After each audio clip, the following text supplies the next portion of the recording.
هذا القرآن يوحدنا لطريق الخير يوجهنا الله تعالى أنزله ورسول الله معلمنا ورسول الله معلمنا ورسول الله معلمنا.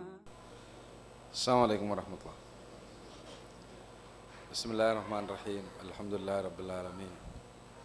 الصلاة والسلام على أشرف المرسلين وعلى آله وصحبه أجمعين. أما بعد. أعوذ بالله من الشيطان الرجيم. بسم الله الرحمن الرحيم.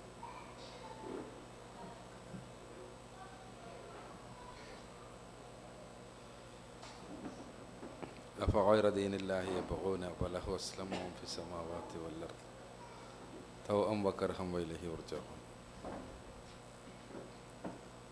സഹോദരങ്ങളെ,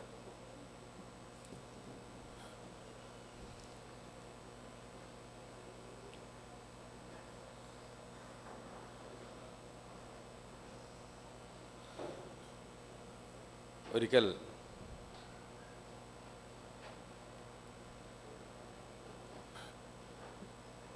രക്ഷിതാക്കൾക്ക് വേണ്ടിയുള്ള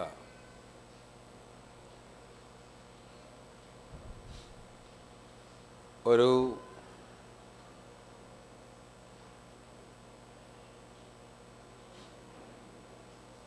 പ്രോഗ്രാമിൽ ഒരല്പനേരം സംസാരിക്കാൻ അവസരം ലഭിച്ചപ്പോൾ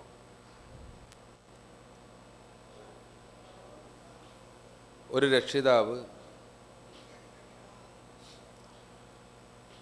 വളരെ ആത്മാർത്ഥമായി അയാളുടെ ഒരു വിഷയം, ഒരു പ്രശ്നം അവതരിപ്പിച്ചുകൊണ്ട് മധ്യവയസ്കനായ അദ്ദേഹം ചോദിച്ചു, ഇപ്പോഴത്തെ കുട്ടികളല്ല, എന്താ ഇത് ഇങ്ങനെ?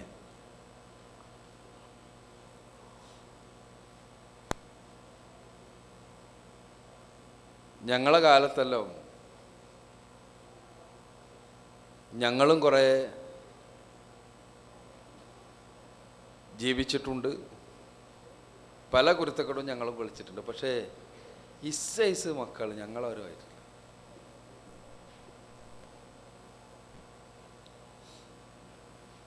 ഇതൊരു ചോദ്യമാണ്. എന്താ മക്കൾ ഇങ്ങനെ? എന്താ നമ്മുടെ സമൂഹം ഇങ്ങനെ? നമ്മളെല്ലാം കുറേ കാലമായി കേൾക്കാൻ തുടങ്ങുന്ന ആവർത്തിച്ചുള്ളൊരു വർത്തമാനമുണ്ട്. ആധുനിക സമൂഹത്തിൽ ധാർമ്മിക മൂല്യങ്ങൾ തകർന്നുകൊണ്ടിരിക്കുകയാണ്. നന്മകളെല്ലാം പൊളിഞ്ഞു പോയിക്കൊണ്ടിരിക്കുകയാണ് എന്നല്ലുള്ള വർത്താനം.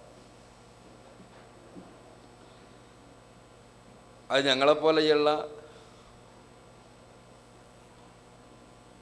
പ്രസംഗകന്മാർ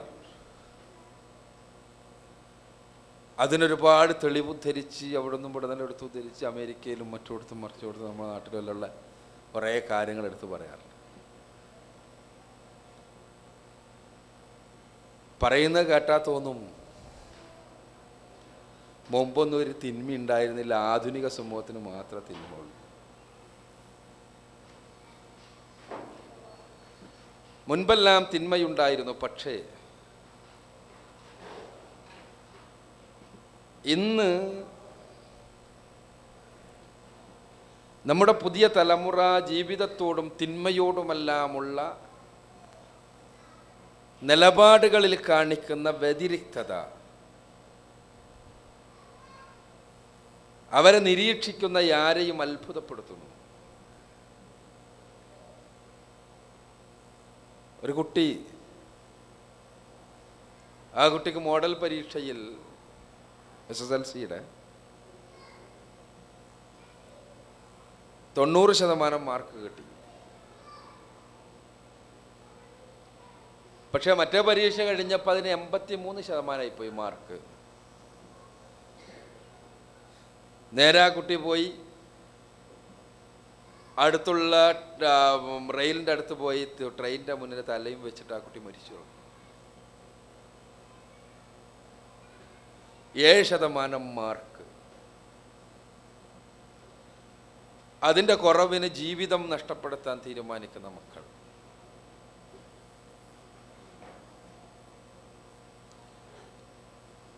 നമ്മൾ ഏറെ നമ്മുടെ നാട്ടിൽ ചർച്ച ചെയ്യപ്പെട്ട പെൺവാണിഭ കേസുകൾ,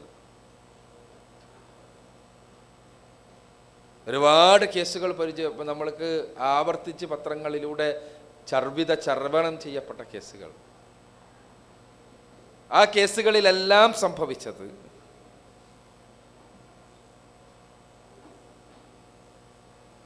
പ്രേമം നടിച്ചുകൊണ്ട് ഏതോ പയ്യന്റെ കൂടെ പോവുകയും പിന്നീട് ഹോട്ടലുകളിൽ നിന്ന് ഹോട്ടലുകളിലേക്ക് കൈമാറ്റം ചെയ്യപ്പെടുകയും ചെയ്ത പെൺകുട്ടികളുടെ കഥയാണ് പലപ്പോഴും. പക്ഷെ അതിനപ്പുറത്ത് നമ്മുടെ മാധ്യമങ്ങൾ ചർച്ച ചെയ്യാൻ മടിച്ച കാര്യം, ചതിയിൽ അകപ്പെടുകയായിരുന്നില്ല അവർ, മറിച്ച് ബോധപൂർവം അവര് സീരിയലുകളിലും സിനിമകളിലും അഭിനയിക്കാൻ വേണ്ടി ഇത് തിരഞ്ഞെടുക്കുകയായിരുന്നു എന്നുള്ളതാണ്.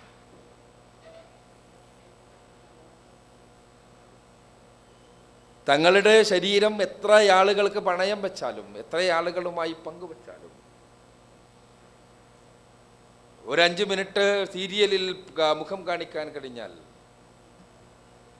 അതാണ് ജീവിതത്തിൻ്റെ അർത്ഥമെന്ന് മനസ്സിലാക്കിയ മക്കളാണ് പിന്നീട് പെൺവാണിഭങ്ങളുടെ ഇരകളായി തീർന്നത്, അല്ലെങ്കിൽ പത്രങ്ങളിൽ പേരുകൾ കടച്ചടിച്ച് വന്ന പ്രശ്നങ്ങളുണ്ടായ ആളുകളിൽ മിക്കതും എന്നുള്ളതാണ് സത്യം.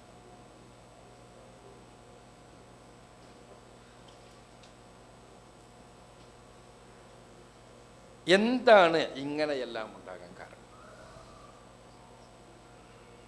ജീവിതത്തോടുള്ള നിലപാടുകളിൽ തന്നെ മാറ്റമുണ്ടാകുന്നു.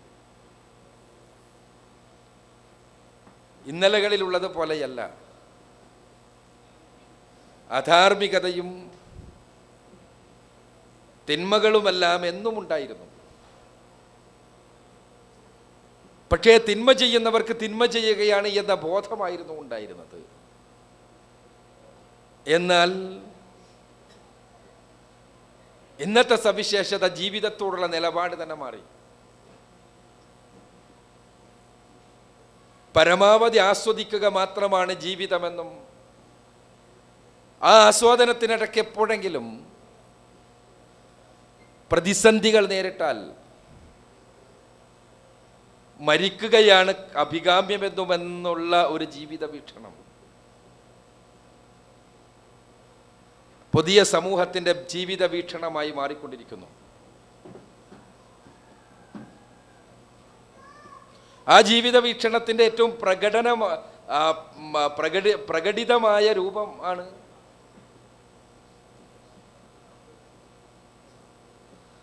നമുക്ക് കുടുംബ ആത്മഹത്യകളിലൂടെ തെളിഞ്ഞു കാണുന്നത്. നമ്മുടെ നാട്ടിൽ മാസത്തിൽ ഒന്നെങ്കിലും കുടുംബാത്മഹത്യ നടക്കാത്ത കേരള സംസ്ഥാനമില്ല. മിനിമം ഒന്നെങ്കിലും നടന്നിട്ടുണ്ടാവും. എന്താ കുടുംബാത്മഹത്യയുടെ പശ്ചാത്തലം? ഒരുപാട് ചർച്ച ചെയ്യപ്പെട്ടിട്ടുണ്ട്. പക്ഷെ യാഥാർത്ഥ്യം എന്താണ്? പരമാവധി ജീവിതത്തെ ആസ്വദിക്കുന്നതിന് വേണ്ടി, സാധനങ്ങൾ വാരിക്കൂട്ടുന്നതിന് വേണ്ടി കടം വാങ്ങുന്നു. പല കുടുംബാത്മഹത്യ നടന്ന സ്ഥലങ്ങളിലും കടം വാങ്ങിയത് എന്തിനു വേണ്ടിയെല്ലാമെന്ന് അന്വേഷിക്കാൻ കഴിഞ്ഞപ്പോൾ രസകരമാണ് കാര്യങ്ങൾ. ടെലിവിഷനിൻ്റെ ഈ ചെറിയ ഇഞ്ചിന് പകരം വലിയ ഇഞ്ചാക്കി തീർക്കാൻ, പഴയ അനലോഗിന് പകരം LCD ആക്കാൻ, അത് മുതൽക്ക് ചെറിയതും വലുതുമായ ഓരോ കാര്യങ്ങൾ. അതിന് കടം വാങ്ങി കൂട്ടുന്നു. കടം വാങ്ങി കൂട്ടിക്കഴിഞ്ഞാൽ കടം എന്ന് നമ്മൾ വായിൽ പറയേണ്ട ആവശ്യമുള്ളൂ. കുറച്ചു കാലമായി നിങ്ങൾക്കറിയാവുന്നതാണ്. എവിടുന്നെങ്കിലും ആരെങ്കിലും കടം അബദ്ധത്തിൽ പറഞ്ഞു പോയിട്ടുണ്ടെങ്കിൽ ആരെങ്കിലും അത് പറഞ്ഞ ആളുകൾ വേറൊരാളോട് പറഞ്ഞ് ബാങ്കുകാരുടെ ആരുടെയെങ്കിലും ചുവട്ടിലെത്തിയാൽ പിന്നെ പിറ്റേന്ന് നേരം വെളുക്കുമ്പോൾ ആർക്കും വീട്ടിൽ ആ പറഞ്ഞാൾക്ക് വരിയിൽ ജീവിക്കാൻ പറ്റില്ല എന്നുള്ള പോലെ എല്ലാ ബാങ്കുകാരും കൂടി അവിടെ എത്തിയിട്ടുണ്ടാവും. അയാളുടെ പിന്നിൽ കടവുമായി നടന്ന് അയാളെ കൊണ്ട് കടം വാങ്ങിപ്പിച്ച് അതൊരു ശീലമായി പുതിയ ഓരോ ഉപഭോഗ വസ്തുക്കളും ഉപയോഗിക്കുമ്പോൾ ആ ഉപഭോഗ വസ്തുക്കൾക്ക് അയാൾ അടിപ്പെട്ട് അയാളുടെ സമ്പാദ്യത്തിലുള്ളതല്ലാത്തതിനപ്പുറത്തേക്ക് കടം നീങ്ങി പലിശ പിന്നെയും വന്ന് പലിശ കൂടി കുന്നുകൂടി ബാങ്കുകാർ ശല്യം ചെയ്യാൻ തുടങ്ങിയപ്പോൾ അടക്കാൻ നിർവാഹമില്ലാതെ വന്നപ്പോൾ ഇനി എന്താ ചെയ്യുക എന്നുള്ള ചോദ്യത്തിന് അവർ ഭാര്യയും ഭർത്താവും കൂടി കണ്ടെത്തുന്ന ഉത്തരമാണ് നമ്മൾ കുറേ സുഖിച്ചില്ലേ, നമ്മളിത് ഉപയോഗിച്ച് കുറേ രസിച്ചല്ലോ, ഇനി നമുക്ക് മരിച്ചു കളയാം, മരിക്കുമ്പോൾ ഈ പാവം പൈതം മക്കളെ കൂടി കൊന്നു കളയാം എന്ന ഉത്തരം. അതിന് ഉത്തരവാദിത്വത്തിൻ്റെ മുഖം നൽകിക്കൊണ്ടാണ് നമ്മളെ മലയാള മാധ്യമങ്ങൾ അതിനെ അവതരിപ്പിക്കാറുള്ളത്. കാരണം ഞങ്ങൾ മരിച്ചാൽ പിന്നെ മക്കളെ നോക്കാനാരാ, അതുകൊണ്ട് മക്കളും കൂടി മരിച്ചോട്ടെ എന്ന് വിചാരിക്കുക. അതിൻ്റെ വസ്തുതകളും അല്ലായ്മകളും അനലൈസ് ചെയ്യാനല്ല ഞാനിതിവിടെ പറയുന്നത്. സത്യത്തിൽ ക്രൂരതയുടെ ഏറ്റവും പൂർണ്ണ രൂപമാണത്.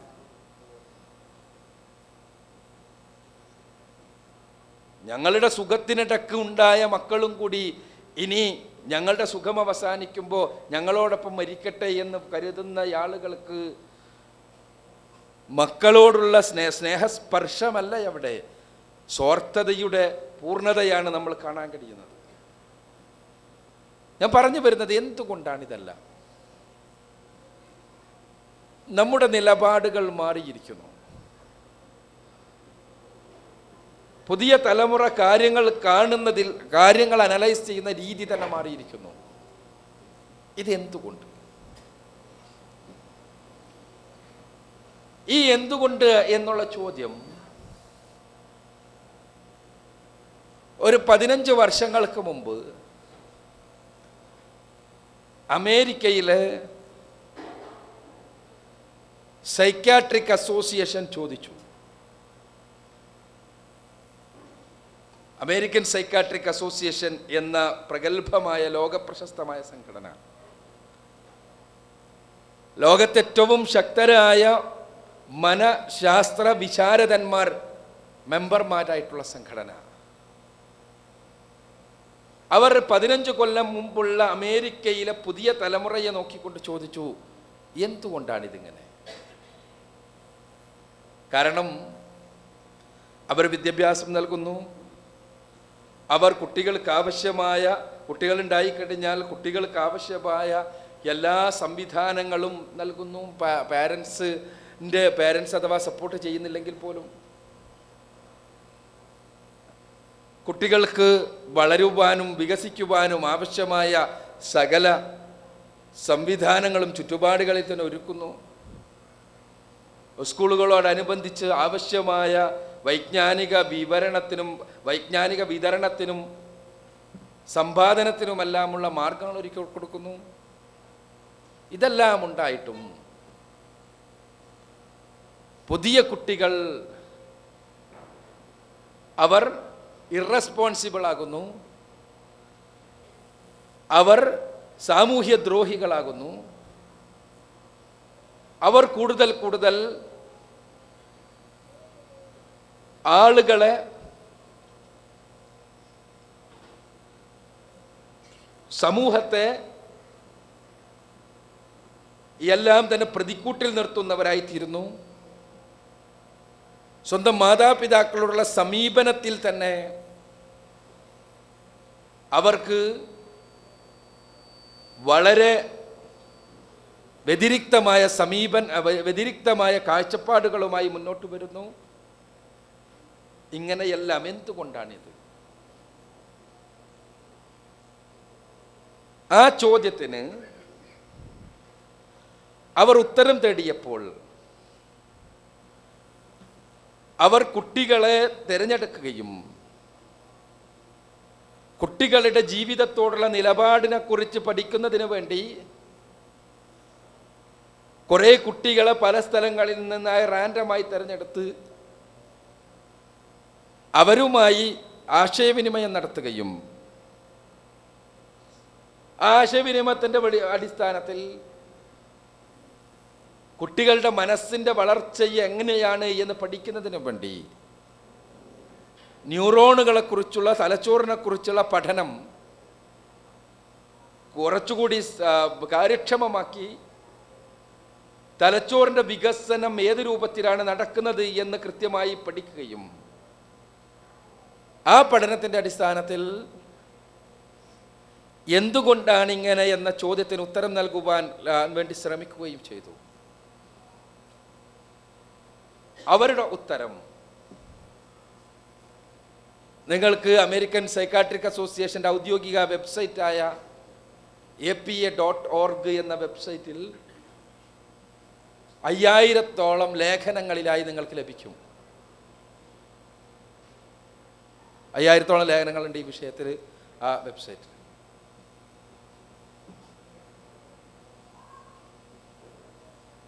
ആ ഉത്തരങ്ങളിലൂടെ കടന്നു പോകുമ്പോൾ ഞാനും നിങ്ങളും മനസ്സിലാക്കേണ്ട ചില കാര്യങ്ങളുണ്ട് എന്നുള്ളത് കൊണ്ടാണ്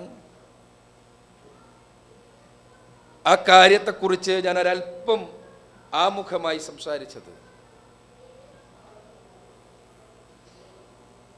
ഈ പഠനത്തിൻ്റെ അടിസ്ഥാനത്തിലാണ് ഇന്ന് ലോകത്തെങ്ങും വ്യാപകമായി ചർച്ച ചെയ്യപ്പെട്ടുകൊണ്ടിരിക്കുന്ന പാരന്റിങ്, രക്ഷാകർതൃത്വം എന്ന ശാസ്ത്രശാഖ തന്നെ യഥാർത്ഥത്തിൽ രൂപപ്പെട്ടു വരുന്നത്.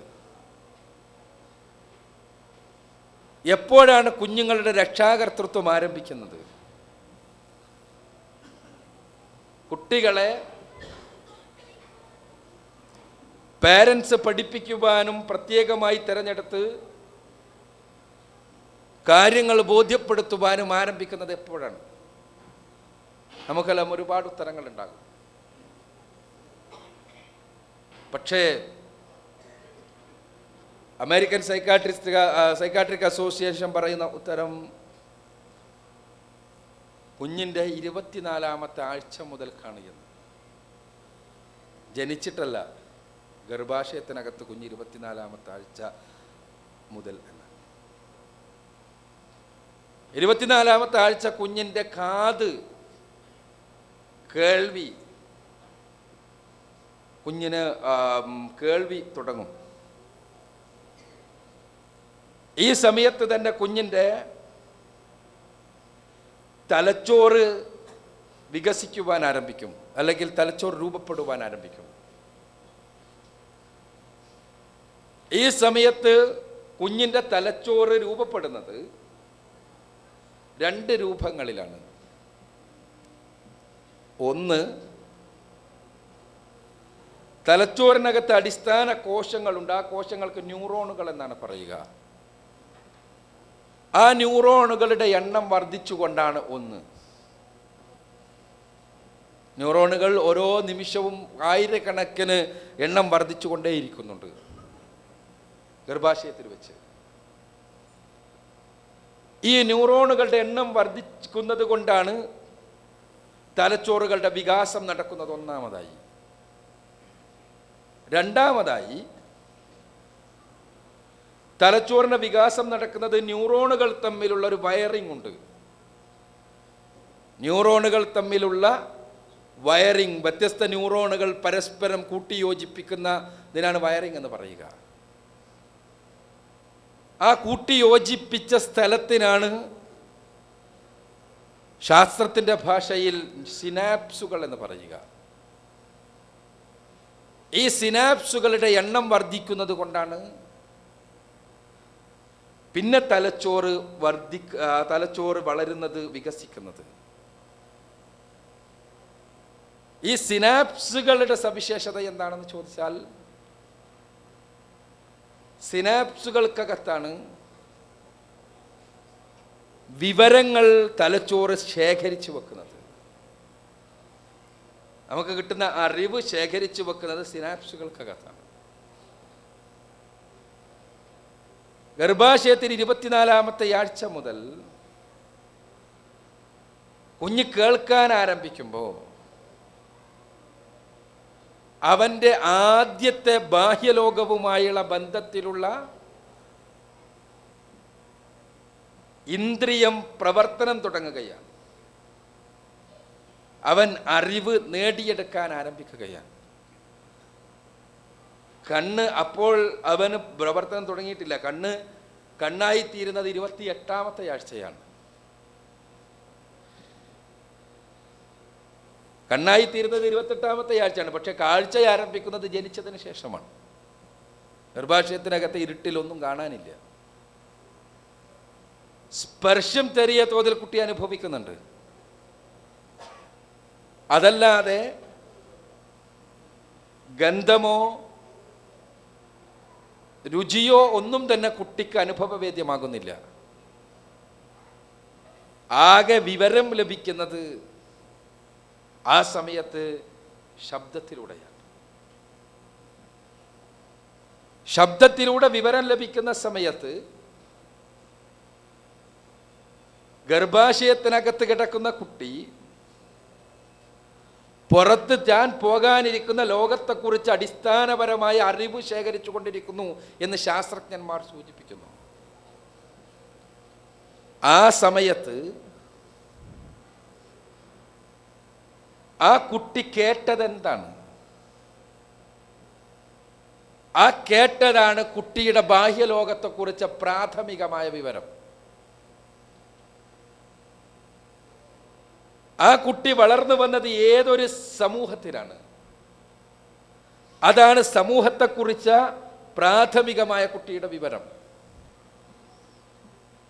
ഇനി അമേരിക്കൻ സൈക്കാട്രിസ്റ്റ് അസോസിയേഷന്റെ വചനങ്ങൾ നമ്മൾ ശ്രദ്ധിക്കുക.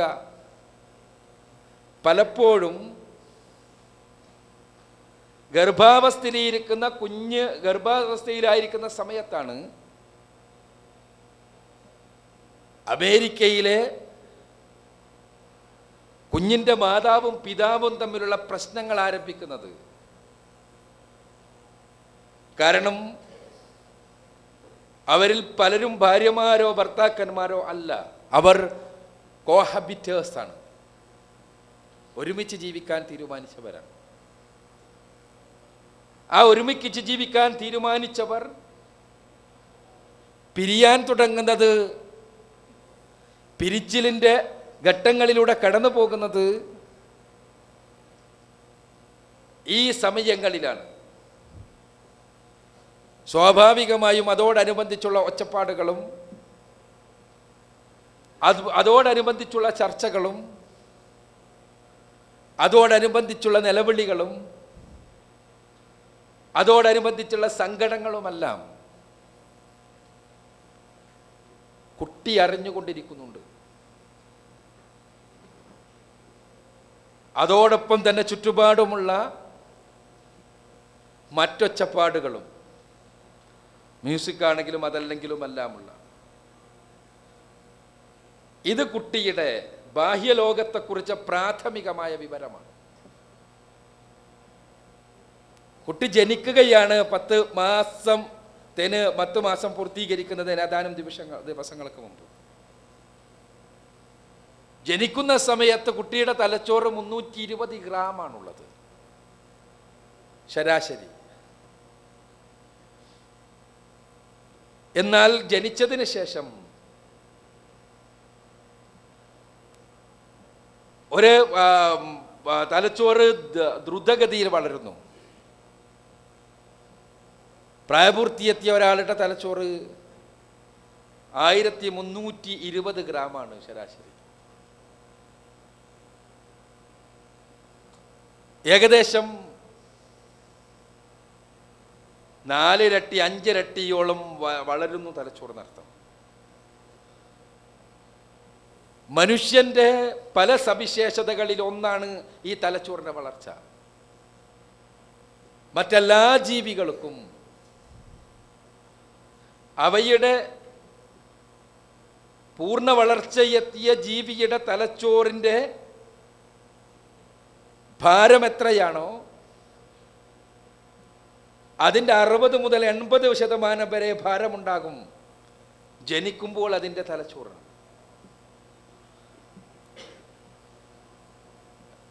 ഇതിനർത്ഥം ജനനത്തിന് ശേഷം തലച്ചോറിൻ്റെ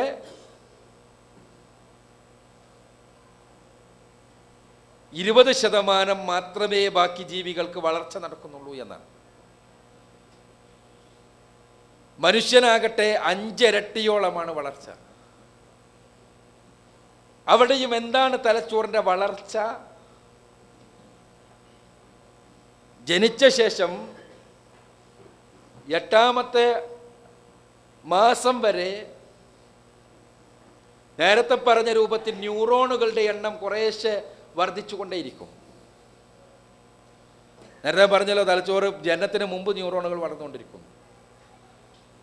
8 മാസമാകുന്നതോടുകൂടി ന്യൂറോണുകളുടെ വളർച്ച നിലക്കും. ന്യൂറോണുകൾ പിന്നെ കൂടൂല. പിന്നെയുണ്ടാവുക, പിന്നെയും വളർച്ച തുടരും. പക്ഷെ പിന്നെ വളർച്ചയുണ്ടാകുന്നത് സിനാപ്സുകളാണ്. ഈ സിനാപ്സുകൾ വളരുന്നത് കൊണ്ട് ആ വളർച്ചയിൽ ഉണ്ടാകുന്നത് സിനാപ്സുകൾ എണ്ണം കൂടുന്നു എന്ന് പറഞ്ഞാൽ അതിൻ്റെ അർത്ഥം, സിനാപ്സുകൾ എണ്ണം കൂടുന്നു എന്ന് പറഞ്ഞാൽ അതിൻ്റെ അർത്ഥം അറിവ് നേടിയെടുത്തുകൊണ്ടേയിരിക്കുന്നു എന്നാണ്. ഒരു കുഞ്ഞ് നേടിയെടുക്കുന്ന അറിവാണ് ആ കുഞ്ഞിൻ്റെ അറിവ്.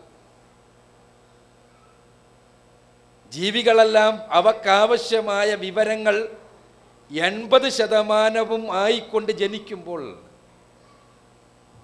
മനുഷ്യക്കുഞ്ഞ് അതിന് അടിസ്ഥാനപരമായ വിവരമായി തലച്ചോറ് നൽകുന്ന അടിസ്ഥാന വിവരമായിട്ടുള്ളത് അതിൻ്റെ തലച്ചോറിൻ്റെ ആ തലച്ചോറിലുള്ള വിവരത്തിൻ്റെ 1/5 മാത്രമാണ് എന്നർത്ഥം.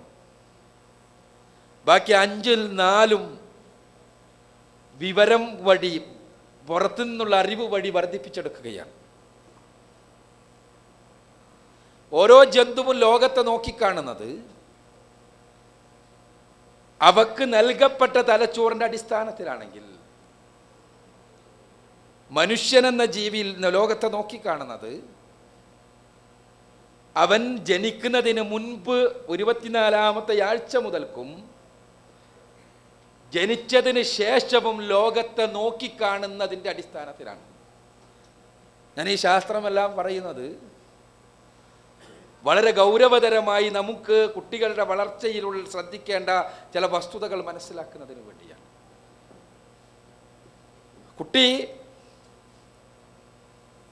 ആ കുട്ടിയുടെ തലച്ചോറിൻ്റെ വളർച്ച എന്ന് പറയുമ്പോൾ ലോകത്തെ നോക്കിക്കാണുവാൻ വേണ്ടി അവൻ ഉപയോഗിക്കുന്നത് എന്താണ്? ലോകത്തെ നോക്കിക്കാണുക എന്ന് പറയുമ്പോൾ തലച്ചോറിൻ്റെ വളർച്ചയെ ശാസ്ത്രജ്ഞന്മാർ 4 വിഘടിപ്പിച്ചുകൊണ്ട് പറയുന്നു. ഒന്നാമത്തെ ഘട്ടം ജനനം മുതൽ 3 വയസ്സ് വരെയുള്ള ഘട്ടമാണ്. രണ്ടാമത്തെ ഘട്ടം 3 വയസ്സ് മുതൽ 6 വയസ്സ് വരെയുള്ള ഘട്ടമാണ്. മൂന്നാമത്തെ ഘട്ടം 6 വയസ്സ് മുതൽ 12 വയസ്സ് വരെയുള്ള ഘട്ടമാണ്. പിന്നെ 12 വയസ്സ് മുതൽ ജീവിതാവസാനം വരെയുള്ള ഘട്ടമാണ്. ഈ ഘട്ടങ്ങളിൽ ഏറ്റവും അധികം ശ്രദ്ധിക്കേണ്ട ഘട്ടം ജനിച്ചത് മുതൽ 3 വയസ്സ് വരെയുള്ള ഘട്ടമാണ് എന്ന് ന്യൂറോ സയൻറ്റിസ്റ്റുകൾ നമ്മളോട് പറയുന്നു. ജനിച്ചത് മുതൽക്കല്ല, ശരിക്ക് നേരത്തെ പറഞ്ഞതുപോലെ 24ാമത്തെ ആഴ്ച മുതൽ. ആ സമയത്ത് തത്വത്തിൽ തലച്ചോറ് ദ്രുതഗതിയിൽ വളരുന്ന ഘട്ടമാണ്. ആ വളർച്ചയിൽ കുട്ടി ചെയ്തുകൊണ്ടിരിക്കുന്നത് തൻ്റെ ചുറ്റുപാടുകൾ നോക്കി പഠിച്ചുകൊണ്ടിരിക്കുകയാണ്. ഞാൻ ജീവിക്കാൻ പോകുന്ന ലോകം എങ്ങനെയുള്ളതാണ് എന്ന് പഠിക്കുകയാണ് ആ കുട്ടി. ആ സമയത്ത് കുട്ടി ഇങ്ങോട്ട് പ്രതികരിക്കുന്നില്ല ഒന്നും. എന്നാൽ കുട്ടിക്ക് വിവരങ്ങൾ ലഭിച്ചുകൊണ്ടിരിക്കുന്നു. ആ കിട്ടിയ വിവരം കുട്ടി ശേഖരിച്ചു വെക്കുകയാണ് ഈ സമയത്ത്. ആ ശേഖരിച്ച് വെച്ച വിവരത്തിൻ്റെ അടിസ്ഥാനത്തിൽ 3-ാമത്തെ വയസ്സാകുമ്പോഴേക്ക് ഏകദേശം വളർച്ചയെത്തിയ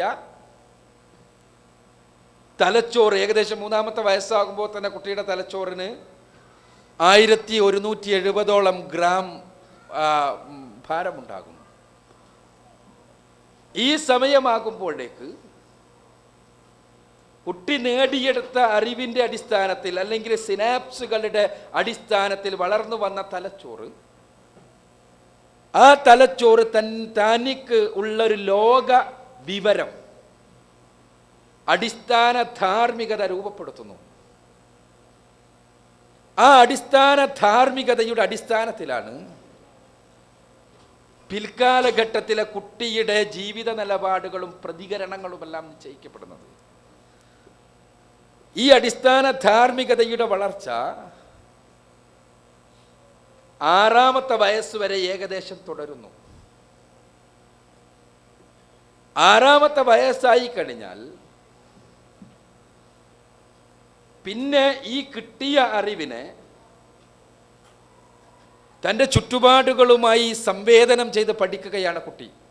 അഥവാ പിന്നെ പ്രതികരണം, 3-ാമത്തെ വയസ്സ് മുതൽ പ്രതികരണം തുടങ്ങി.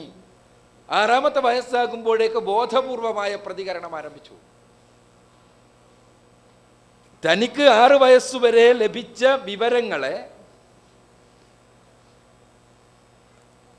തൻ്റെ ചുറ്റുപാടുമുള്ള പ്രതികരിക്കാൻ കഴിയുന്ന ആളുകളുമായി പ്രതിപ്രവർത്തിപ്പിച്ച് പഠിക്കുകയാണ് കുട്ടി 12-ാമത്തെ വയസ്സ് വരെ. 12-ാം വയസ്സെത്തിക്കഴിഞ്ഞാൽ പിന്നെ കുട്ടിയുടെ ധാർമ്മികത, അടിസ്ഥാന തലച്ചോറിൻ്റെ അടിസ്ഥാന ധാർമ്മികത ഏകദേശം കോൺക്രീറ്റ് ആയിത്തീരുകയും പിന്നെ ആ ധാർമ്മികത പ്രകാരം കുട്ടി പ്രവർത്തിക്കാൻ ആരംഭിക്കുകയും ചെയ്യുന്നു. പ്രവർത്തിക്കാൻ ആരംഭിക്കുമ്പോഴാണ് സമൂഹവും പേരൻസുമെല്ലാം തിരിച്ചറിയുന്നത് ഇവൻ ഏത് രൂപത്തിലുള്ളയാളാണ് എന്ന്. ഒന്നുകൂടി വ്യക്തമായി പറഞ്ഞാൽ, 3 വയസ്സുവരെയുള്ള സമയത്ത് അവൻ്റെ അച്ഛനും അമ്മയും അവനെ മടിയിലിരുത്തിക്കൊണ്ട് കണ്ടതെന്തൊക്കെയാണോ കേട്ടതെന്തൊക്കെയാണോ അവൻ്റെ മടിയിലിരുത്തിക്കൊണ്ട് അവർ നടത്തിയ സംഭാഷണങ്ങൾ എന്തൊക്കെയാണോ അവരുടെ സംവേദനങ്ങൾ എന്തൊക്കെയാണോ അവനെ മടിയിലിരുത്തിക്കൊണ്ട് അവർ പോയ സ്ഥലങ്ങൾ ഏതൊക്കെയാണോ അവനും അവരും കൂടി ഇടപഴകിയ ചുറ്റുപാടുകൾ എന്തൊക്കെയാണോ അതിൻ്റെ അടിസ്ഥാനത്തിലാണ് കുട്ടിയുടെ അടിസ്ഥാന ധാർമ്മികത രൂപപ്പെടുന്നത്. എന്തുകൊണ്ട് ഇങ്ങനെ എന്ന ചോദ്യത്തിന് ഉത്തരം പറയുന്നതിനിടക്ക് അമേരിക്കൻ സൈക്കാട്രിക് അസോസിയേഷനിലെ ചില വിശഗ്വരന്മാർ, ചില ഗവേഷകന്മാർ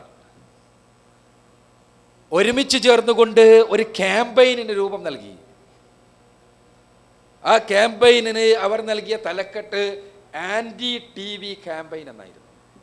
ഇന്ന് നിങ്ങൾക്ക് നെറ്റിൽ ഗൂഗിളിലെല്ലാം പോയി ആൻറ്റി ടി വി ക്യാമ്പയിൻ എന്നടിച്ചു കഴിഞ്ഞാൽ ആ രംഗത്ത് സ്റ്റേറ്റ്സിലെല്ലാം പ്രവർത്തിക്കുന്ന ഒരുപാട് സംഘടനകൾ നൽകുന്ന വിവരണങ്ങളും ലഭിക്കും. അവർ പറഞ്ഞത്, നിങ്ങളുടെ മക്കളെ നിങ്ങൾ മടിയിലിരുത്തി, മാതാക്കളോടാണ് പ്രത്യേകം അവർ പറഞ്ഞത്, നിങ്ങളുടെ മക്കളെ മടിയിലിരുത്തി 3 വയസ്സ് വരെയുള്ള സമയത്ത്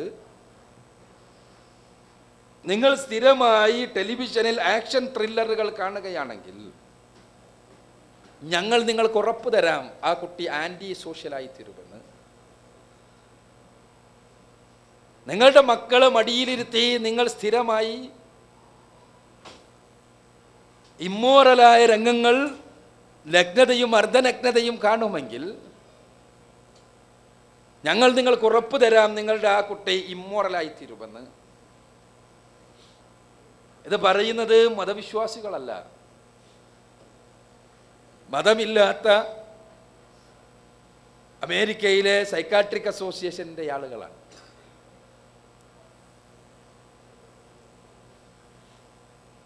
എന്തുകൊണ്ടാണ് കുട്ടികൾക്ക് ഇങ്ങനെ ആയിത്തീരുമെന്ന് പറയുന്നത്? കാരണം മറ്റൊന്നുമല്ല, 3 വയസ്സ് വരെയുള്ള സമയത്ത് കുട്ടിയുടെ തലച്ചോറ് ഉണ്ടാവുകയാണ്. ആ ഉണ്ടാകുന്ന തലച്ചോറിൽ തന്നെ അടിത്തറ,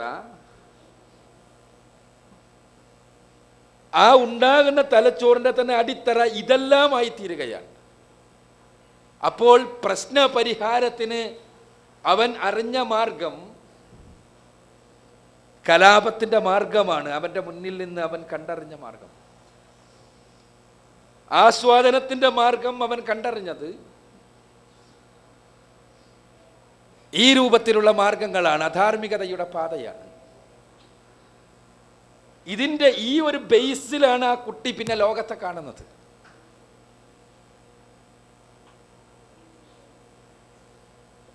ഇതിൻ്റെ അടിസ്ഥാനത്തിൽ രൂപപ്പെട്ടു വന്നൊരു മനഃശാസ്ത്ര ശാഖയുണ്ട്. ട്രാൻസാക്ഷൻ ആൻഡ് അനാലിസിസ് എന്നാണ് അതിന് പറയുക. വിനിമയാപഗ്രഥനം എന്ന് മലയാളത്തിൽ പറയാം.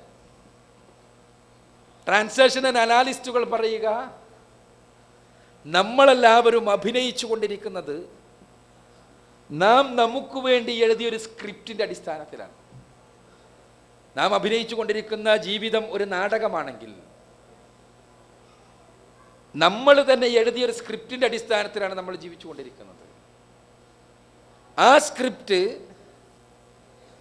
നാം ആദ്യമായി എഴുതുന്നത് നമ്മുടെ 3-ാമത്തെ വയസ്സിലാണ്. 3-ാമത്തെ വയസ്സ് മുതൽ 6-ാമത്തെ വയസ്സ് വരെ ആ സ്ക്രിപ്റ്റിലെ അക്ഷരത്തെറ്റുകൾ നമ്മൾ തിരുത്തിക്കൊണ്ടിരിക്കും.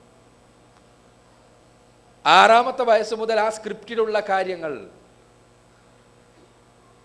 മറ്റ് അഭിനേതാക്കളുമായി ചർച്ച ചെയ്ത്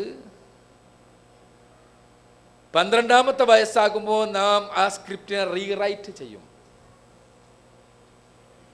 12-ാമത്തെ വയസ്സിൽ അത് റീറൈറ്റ് ചെയ്യപ്പെട്ടാൽ, 12-ാമത്തെ വയസ്സ് തന്നെ അഡോളസൻസ് എന്നുള്ള അർത്ഥത്തിലാണ് പറയുന്നത്, കൗമാരം, അത് റീറൈറ്റ് ചെയ്ത് കഴിഞ്ഞാൽ പിന്നെ നാം അഭിനയിക്കുകയാണ് ആ സ്ക്രിപ്റ്റിൻ്റെ അടിസ്ഥാനത്തിൽ. ഈ സ്ക്രിപ്റ്റിൻ്റെ അടിത്തറ, സ്ക്രിപ്റ്റിന് ആവശ്യമായ വിവരങ്ങൾ നമ്മൾ പ്രാഥമികമായി ശേഖരിക്കുന്നത് 3 വയസ്സ് വരെയുള്ള സമയത്താണ്. അഭിനയിക്കാൻ തുടങ്ങുമ്പോഴാണ് ലോകമറിയുക ഈ സ്ക്രിപ്റ്റ് എത്രത്തോളം ഭീഭത്സമാണ്, ഭീകരമാണ് എന്ന്. സ്ത്രീകൾക്ക് കുറച്ചുകൂടി മനസ്സിലാകുന്ന ഭാഷയിൽ പറഞ്ഞാൽ, കുഞ്ഞുങ്ങൾ ജനിക്കുമ്പോൾ നമുക്ക് ലഭിക്കുന്നത് കുറച്ച് മാവാണ്, കുറച്ച് ഗോതമ്പപ്പൊടി. ആ ഗോതമ്പപ്പൊടി കുഴക്കുന്ന കാലമാണ് 3 വയസ്സ് വരെയുള്ള സമയം. അത് എന്താകണമെന്ന് നമ്മൾ തീരുമാനിക്കുന്നത് കുഴക്കുന്ന സമയത്താണ്. അത് ചപ്പാത്തിയാകണമോ, ഭൂരിയായി തീരണമോ, നെയ്യപ്പമാക്കണമോ എന്ന് തീരുമാനിക്കുന്നത് 3 വയസ്സ് വരെയുള്ള സമയത്താണ്. ആ തീരുമാനപ്രകാരം നമുക്ക് വെള്ളം ചേർക്കാം 3 വയസ്സ് വരെയുള്ള സമയത്ത്. ആ തീരുമാനപ്രകാരം നമുക്ക് എണ്ണ ചേർക്കാം 3 വയസ്സ് വരെയുള്ള സമയത്ത്. ആ തീരുമാനപ്രകാരം നമുക്ക് ശർക്കരയോ പഞ്ചസാരയോ ചേർക്കാം 3 വയസ്സ് വരെയുള്ള സമയത്ത്. അങ്ങനെ 3-ാമത്തെ വയസ്സിൽ ഇങ്ങനെ എന്തൊക്കെ ചേർത്ത് നമ്മൾ എന്താകണമെന്ന് തീരുമാനിച്ച് കുഴച്ചെടുത്ത വസ്തു അതിൽ പിന്നീട് വേണമെങ്കിൽ നമുക്ക് തേങ്ങ ചിരവിച്ചേർക്കുകയോ അതല്ലെങ്കിൽ അതേപോലെയുള്ള ചില ഇൻഗ്രീഡിയൻസ് കൂട്ടുകയോ ചെയ്യാം 6 വയസ്സ് വരെയുള്ള സമയത്ത്. പിന്നെ 6-ാമത്തെ വയസ്സ് മുതൽ 12-ാമത്തെ വയസ്സ് വരെ നമ്മൾ ചെയ്യുന്നത് ഇതിനെ പരത്തിയെടുക്കലാണ്. കുഴച്ചെടുത്ത മാവിനെ പരത്തിയെടുക്കുക. പരത്തുമ്പോൾ നമുക്ക് തീരുമാനിക്കാം അത് വട്ടത്തിലാകണമോ, ചതുരത്തിലാകണമോ, നക്ഷത്രത്തിൻ്റെ ആകൃതിയാകണമോ എന്നെല്ലാം തീരുമാനിക്കാം. 12-ാമത്തെ വയസ്സിൽ നമ്മൾ ചുട്ടെടുത്തതിന് ശേഷം, അങ്ങനെ ചുട്ടെടുത്ത് കഴിഞ്ഞ് ചതുരത്തിലുള്ള ചപ്പാത്തിയെ നമ്മൾ പിന്നെ വട്ടത്തിലാക്കാൻ വേണ്ടി ഇടിച്ചിട്ടൊന്നും കാര്യമില്ല.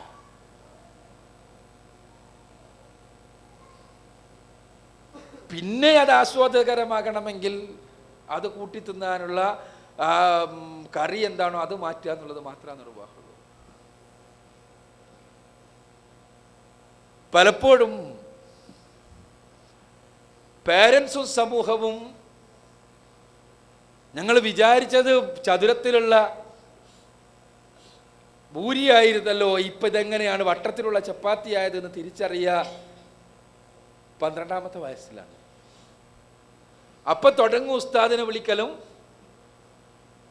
അധ്യാപകരെ വിളിക്കലും ആ വട്ടത്തിലുള്ള ചപ്പാത്തി ഇടിക്കലും ചതുരത്തിലാക്കാൻ വേണ്ടിയുള്ള പരിശ്രമവും ആകൂല. കഴിഞ്ഞു, ചുട്ടെടുത്ത് കഴിഞ്ഞു. ഇവിടെയാണ് നമ്മൾക്ക് വളരെ അടിസ്ഥാനപരമായ ചില തീരുമാനങ്ങൾ ഉണ്ടാകേണ്ടത്. ഇനി നമ്മളൊന്ന് തിരിച്ചു ചോദിക്കുക, എന്തേ നമ്മുടെ മക്കൾ ഇങ്ങനെ? നമ്മുടെ മക്കളെ നമ്മൾ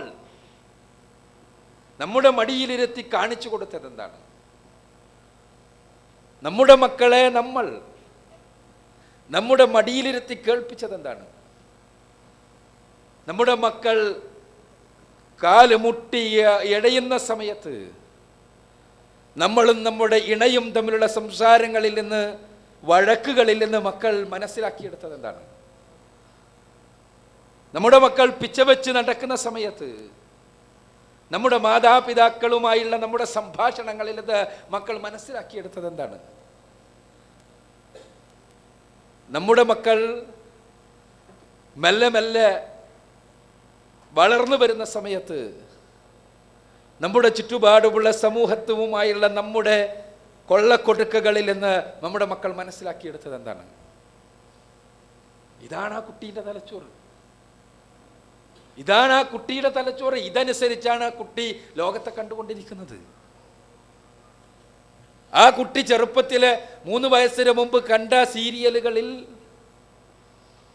ജീവിതത്തിൽ നേടിയെടുക്കേണ്ട ഏറ്റവും വലിയ കാര്യം പ്രേമിച്ച പെണ്ണിനെ കൈയടക്കലും, അതിനുവേണ്ടി മാതാവോ പിതാവോ ആര് തന്നെ എതിർത്താലും അവരെല്ലാം അടിക്കുകയോ ഇടിക്കുകയോ അവരെല്ലാം വില്ലന്മാരായി തകർക്കുകയോ ചെയ്ത് പ്രേമിച്ച പെണ്ണിനെ തട്ടിയെടുത്ത് കൊണ്ടുപോയി തനിക്ക് സ്വന്തമാക്കുവാൻ വേണ്ടി ത്യാഗങ്ങൾ സഹിക്കുന്ന ആ പ്രവർത്തനമാണ് ഏറ്റവും നന്മയും ഏറ്റവും ഉത്തമവും ഏറ്റവും വലുതും ജീവിതത്തിൻ്റെ ഏറ്റവും വലിയ സാക്ഷാത്കാരവും എന്ന വിവരമാണ് കുട്ടിക്ക് കിട്ടിയതെങ്കിൽ ആ കുട്ടിയുടെ ധാർമ്മികത അതാണ്.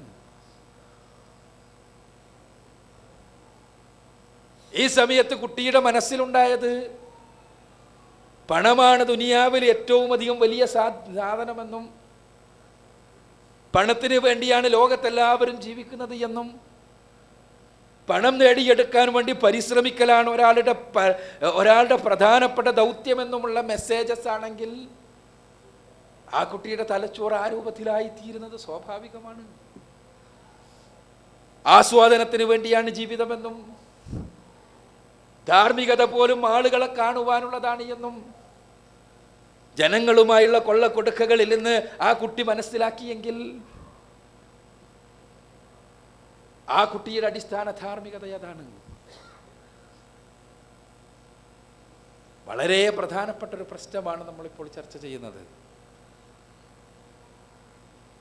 നമ്മുടെ മക്കളെ റസൂലുള്ളാഹി സ്വല്ലല്ലാഹു അലൈഹി വസല്ലം പറഞ്ഞു, എല്ലാവരും ജനിക്കുന്നത് ഫിത്രത്തോടു കൂടിയാണ്, ശുദ്ധമായ പ്രകൃതിയോട് കൂടി. അവരെ കൊള്ളരുതാത്തവരാക്കി തീർക്കുന്നത്, ജൂതനോ ക്രിസ്ത്യാനിയോ മജൂസിയോ എല്ലാം ആക്കുന്നത് അവരുടെ മാതാപിതാക്കളും ചുറ്റുപാടുകളുമാണ്. ഞാൻ നേരത്തെ പറഞ്ഞ ട്രാൻസാക്ഷൻ ആൻഡ് അനാലിസിസിന്റെ പിതാവ് റിക് ബേൺ എന്ന് പറയുന്ന അയാൾ, അദ്ദേഹം പറഞ്ഞു, all are born as kings and queens. Parents and teachers make them frogs. എല്ലാവരും ജനിക്കുന്നത് രാജാക്കന്മാരും രാജ്ഞികാരുമായിട്ടാണ്. മാതാപിതാക്കളും അധ്യാപകരും അവരെ തവളകളാക്കി തീർക്കുന്നു. എന്താ തവളന്റെ സവിശേഷത? തവള എല്ലാവർക്കും വെറുപ്പുള്ളൊരു ജീവി. എന്നാൽ തവളനെ കൊണ്ട് ആർക്കെങ്കിലും ഒരു ഉപദ്രവമോ ഉപകാരമോ ഉണ്ടായിട്ടില്ല. അതാണ് തവള. ഈ കോലത്തിൽ മക്കളെ ആക്കി തീർക്കുന്നത് പാരൻസ് ആണ്, അല്ലെങ്കിൽ അധ്യാപകരാണ്. ഇവിടെയാണ് നമ്മുടെ ഇടപെടലുകൾ നടക്കേണ്ടത്. റസൂലുള്ളാഹി സ്വല്ലല്ലാഹു അലൈഹി വസല്ലമ വളരെ ചെറുപ്പത്തിലെ കുട്ടികളെ എങ്ങനെ പെരുമാറണമെന്ന് കൃത്യമായി പഠിപ്പിച്ച മഹാപ്രവാചകൻ. പ്രവാചകൻ സല്ലല്ലാഹു അലൈഹി വസല്ലമ ഒരിക്കൽ നിസ്കരിക്കുന്നു പള്ളിയിൽ. സുജൂദിലാണ് റസൂലുള്ളാഹി, സഹാബത്തുണ്ട് പിന്നിൽ. സുജൂദ് പോയിട്ട് റസൂലുള്ളാഹി സ്വല്ലല്ലാഹു അലൈഹി വസല്ലം നീക്കണില്ല. കുറെ കഴിഞ്ഞിട്ടും സഹാബിമാരിൽ ചിലർ പ്രവാചകൻ നീറ്റിട്ടും ഞങ്ങൾ അറിയാത്തതാണോ എന്നുള്ള ആൾക്ക് തലപൊക്കി നോക്കി. അപ്പോൾ ഹസൻ റളിയല്ലാഹു അൻഹു തലയിൽ കഴുത്ത് കയറിയിരിക്കുക. റസൂലുള്ളാഹി കുട്ടിയെ ഒഴിവാക്കാൻ വേണ്ടി പരമാവധി പരിശ്രമിച്ചുകൊണ്ടിരിക്കുകയാണ്. പക്ഷേ കഴിയണില്ല. കുറെ കഴിഞ്ഞിട്ട് റസൂലുള്ളാഹി നീറ്റു. നിസ്കാരെല്ലാം കഴിഞ്ഞു. സഹാബിമാരിൽ ചിലർ ചോദിച്ചു, റസൂലുള്ളാഹി ഇന്നെന്താ വല്ല വഹിയും കിട്ടിയോ? ദീർഘമായ സുജൂദ്. റസൂലുള്ളാഹി സ്വല്ലല്ലാഹു അലൈഹി വസല്ലം മറുപടി പറഞ്ഞു, വഹി കിട്ടിയതൊന്നുമല്ല, ഞാൻ എൻ്റെ മോൻ എന്നെ വാഹനമാക്കി അവനെ പ്രയാസപ്പെടുത്തുന്നത് ഞാൻ വെറുത്തു. ഞാൻ റസൂലിൻ്റെ പദം. റസൂലുള്ളാഹി സ്വല്ലല്ലാഹു അലൈഹി വസല്ലം ഇതേ റസൂലുള്ളാഹി ഇതേ ഹസൻ റളിയല്ലാഹു അൻഹു ഇതേ മദീനയിലെ പള്ളിയിൽ ഈത്തപ്പഴം കൂട്ടിയിട്ടിരിക്കുന്നു. എന്തിൻ്റെതാണ്? സക്കാത്തിൻ്റെ ഈത്തപ്പഴമാണ്. സക്കാത്തിന്റെ ഈത്തപ്പഴം കൂട്ടിയിട്ടത് കുട്ടി കണ്ടപ്പോൾ കുട്ടിക്ക് അതിൽ നിന്ന് ഒരു ഈത്തപ്പഴം എടുത്ത് ആസ്വദിക്കുവാൻ ആഗ്രഹം. കുട്ടി അതെടുത്ത് തിന്നുന്നു ചെറുതായി. പ്രവാചകൻ സല്ലല്ലാഹു അലൈഹി വസല്ലം അത് കാണുന്നു. റസൂലുള്ളാഹി ഓടി വരുന്നു, കുട്ടിയുടെ തൊണ്ടയിൽ കൈയിട്ടിട്ട് ഈത്തപ്പഴം ഛർദിപ്പിച്ച് കളയുന്നു. എന്ന് പറയുന്നു, മോനെ ഇത് നമുക്ക് പറ്റിയതല്ല, അതെനിക്കറിയില്ലേ. റസൂലുള്ളാഹി സ്വല്ലല്ലാഹു അലൈഹി വസല്ലമയുടെ പ്രവാചകന്മാരുടെ കുടുംബത്തിന്, അഹ്ലുബൈത്തിന് സക്കാത്തിന് അർഹതയില്ല.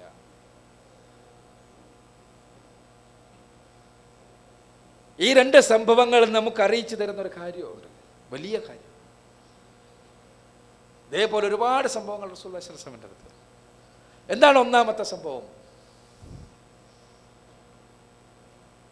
എന്തുകൊണ്ട് റസൂലുള്ളാഹി സ്വല്ലല്ലാഹു അലൈഹി വസല്ലം അവനെ ഇറക്കില്ല? എന്തുകൊണ്ട് പ്രവാചകൻ, ചെറിയ കുട്ടിയാ, 3 വയസ്സുള്ള കുട്ടി, ആ കുട്ടിയെ തൻ്റെ കഴുത്തിലിരിക്കുന്ന കുട്ടിയെ ഒന്ന് പ്രയാസപ്പെടുത്തി ഉന്തിത്തള്ളിട്ടാൽ ആ കുട്ടിയുടെ ബലം പ്രവാചകനേക്കാളും ബലം ഉണ്ടാവില്ല, ഉറപ്പാണ്. ആ കുട്ടിയെ ഒന്ന് പ്രയാസപ്പെടുത്തിയാൽ എഴുന്നേൽക്കാൻ റസൂലുള്ളാഹി സ്വല്ലല്ലാഹു അലൈഹി വസല്ലം നമുക്ക് പ്രശ്നമില്ല. പക്ഷേ ആ സമയത്ത് ആ കുട്ടിക്ക് കിട്ടുന്നൊരു മെസ്സേജ് ഉണ്ട്. ആ മെസ്സേജ് എന്താ? എല്ലാ സമയത്തും എൻ്റെ ഉപ്പാപ്പ എന്നെ കളിപ്പിക്കുന്നു, എല്ലാ സമയത്തും എന്നെ ഉപ്പാപ്പാന്റെ പുറത്ത് ആനയായി ഞാൻ കളിച്ചുകൊണ്ടിരിക്കുന്നു, എല്ലാ സമയത്തും എന്നെ കാണുമ്പോൾ താലോലിക്കുന്നു ഉപ്പാപ്പ, എല്ലാ സമയത്തും എന്നെ കാണുമ്പോൾ സന്തോഷത്തോടു കൂടി സ്വീകരിക്കുന്നു ഉപ്പാപ്പ. ആ ഉപ്പാപ്പ ഈ ഒരു പ്രത്യേക പണിയെടുക്കുമ്പോൾ മാത്രം വളരെ മോശമായി തീരുന്നു, എന്നോട് ക്രൂരമായി പെരുമാറുന്നു. അപ്പോൾ ആ ചെറു മനസ്സിൽ പ്രതിയായിത്തീരുന്നത് ഉപ്പാപ്പയല്ല, മറിച്ച് ആ പണിയാണ്. ആ പണി എന്താ? നമസ്കാരം എന്ന പണി. പ്രവാചകൻ സല്ലല്ലാഹു അലൈഹി വസല്ലമ ഒരു പുതിയ തലമുറയിൽ ഒരു കുഞ്ഞിൽ നമസ്കാരം ഒരു പ്രതിയായി തീരുന്നത് ഇഷ്ടപ്പെട്ടില്ല. തൻ്റെ പേരക്കുട്ടിയുടെ മനസ്സിൽ നമസ്കാരം ഒരിക്കലും ഒരു പ്രതിയായി തീർന്നുകൂടാ. അവന്റെ മനസ്സിൽ നമസ്കാരത്തോടുള്ള ഒരു വെറുപ്പ് 3 വയസ്സിന് മുമ്പ് സൃഷ്ടിക്കപ്പെട്ടാൽ അത് അവന്റെ തലച്ചോറിന്റെ ധാർമ്മികതയുടെ ഭാഗമായി തീരുകയാണ്. ഇതേപോലെ തന്നെയാണ് മറ്റേതും. അവിടെ കുട്ടിയല്ലേ തിന്നോട്ടെ എന്ന് വിചാരിച്ച്, കുട്ടിയല്ലേ തിരിച്ചറിയാനുള്ള പ്രായമായിട്ടില്ലല്ലോ, വലുതാകുമ്പോൾ പഠിച്ച് മനസ്സിലാക്കി സക്കാത്തിന്റെ മുതലും അല്ലാത്തതും തിരിച്ചറിയാൻ കഴിഞ്ഞാൽ അപ്പോൾ അവൻ വേർപെടുത്തോളും എന്ന് വിചാരിച്ച് അവനോടുള്ള സ്നേഹം കൊണ്ട് അത് തിന്നാൻ അനുവദിച്ചാൽ ഇത്തരം വിഷയങ്ങളിൽ ഒരു അഡ്ജസ്റ്റ്മെന്റ് മനസ്സ് അവിടെ ഉണ്ടാവുകയാണ്. റസൂൽ അത് ഇഷ്ടപ്പെട്ടില്ല. തിരുത്തേണ്ടടുത്ത് ശക്തമായി തിരുത്തുകയും അനുവദിക്കേണ്ടടുത്ത് അനുവദിക്കേണ്ടടുത്ത് അത് അനുവദിക്കേണ്ട രീതിയിൽ അനുവദിക്കുകയും ചെയ്യുകയാണ് പ്രവാചകൻ.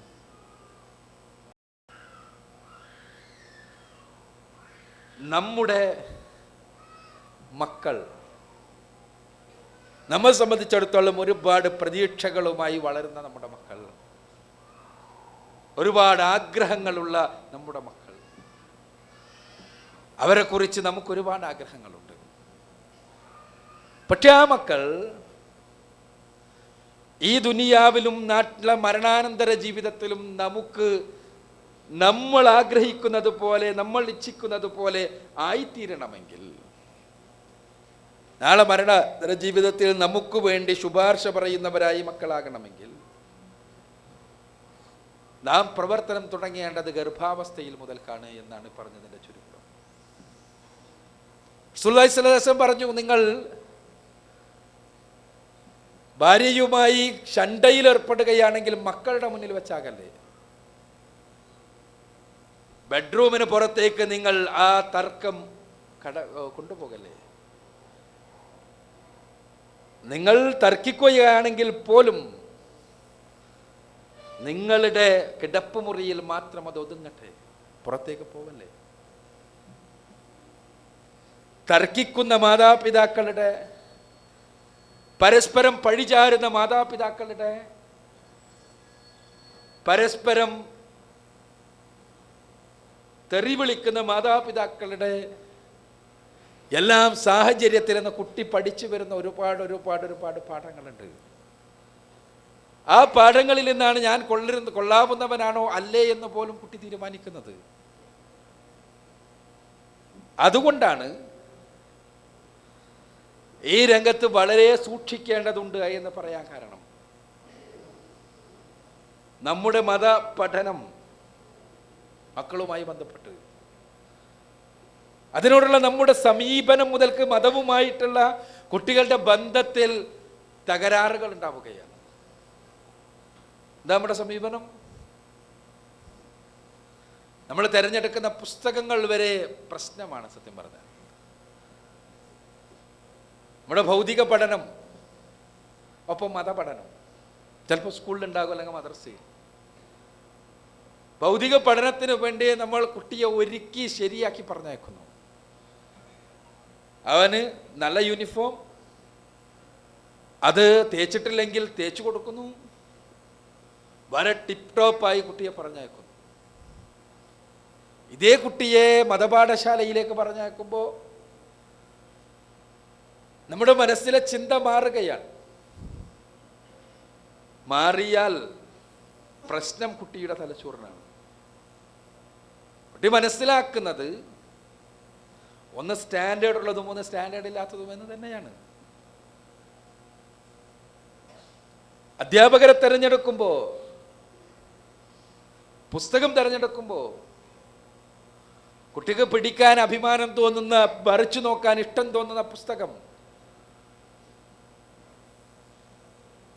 ഇഷ്ടപ്പെട്ട അധ്യാപകൻ, നന്നായി ക്ലാസ് എടുക്കുന്ന, നല്ല രീതിയിൽ കുട്ടിയുമായി സംവേദനത്തിൽ ഏർപ്പെടുന്ന, മനഃശാസ്ത്രപരമായി കുട്ടിയുമായി പെരുമാറുന്ന അധ്യാപകൻ, ആ അധ്യാപകൻ പഠിപ്പിക്കുന്നത് ഇംഗ്ലീഷും ഭൗതിക വിഷയങ്ങളും. കൊള്ളരുതാത്ത ഒരു അധ്യാപകൻ, കാണാൻ കൊള്ളാത്ത പാഠപുസ്തകം, ഇതെല്ലാം മതപഠനത്തിനുമാണെങ്കിൽ കുട്ടിയുടെ മനസ്സിലുണ്ടാകുന്ന ചിത്രം വേറെയാണ്.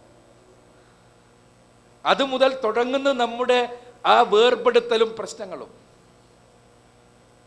മതപഠനം എന്ന് പറയുമ്പോൾ തന്നെ നമ്മുടെ പാഠരീതികൾ തന്നെ, ഞാൻ പറഞ്ഞല്ലോ, റസൂലുള്ളാഹി സ്വല്ലല്ലാഹു അലൈഹി വസല്ലം നമസ്കാരത്തെക്കുറിച്ച് ഒരു മോശമായ ധാരണ കുട്ടിയുടെ മനസ്സിലുണ്ടാക്കുന്നതിനെയാണ് വെറുത്തത്.